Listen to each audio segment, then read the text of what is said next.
আজকে আমার সমস্যা হয়েছে তো, হ্যাঁ তুমি পরের দিন আইসো, তোমার মিষ্টি খাওয়া মানে।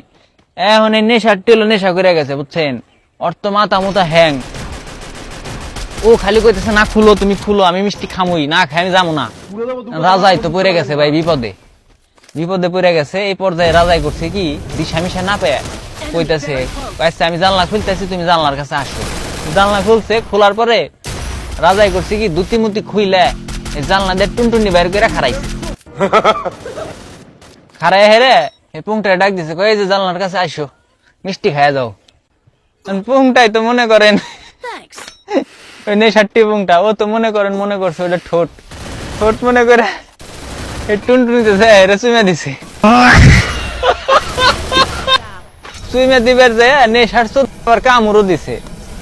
কামড়ের সপাটে বুঝছেন, মানে কামড় দেওয়ার পরে এমন ব্যথা পাইছে, রাজাই তো কুকড়ায় মুখড়ায় মানে ওই জানলা দিছে আটকায়, পুংটাও দৌড় দিয়ে চলে গেছে। যাই হোক, রাতটা কোনো মতো পার করে সকালবেলায় রাজা ঘুমের ঠাউরছে, ভোরবেলা উইটা হেরা ব্যাগ বুকসা নিয়ে আটা ধরছে। এখন তখন রসা যায় কইতেছে, কই জামাই বাবু তুমি কোন যাও? এখন রাজায় রাগ করে কইতেছে, ওরে রসা, তুই কাকে দিয়েছিলি আশা, ব্যথায় আমার প্রাণ নাশ, কাল রাতে কে করতে এসেছিল বসবাস, সরি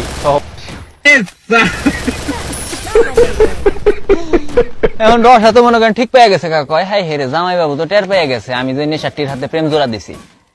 এখন রসা কইতেছে, কয় লজ্জায় মরি মরি, এখন আমি কি করি, আমি রসা যাকে দিয়েছিলাম আশা, সেই শালা মাদারতে এসে কামড়ে দিল জামাই বাবু শশা।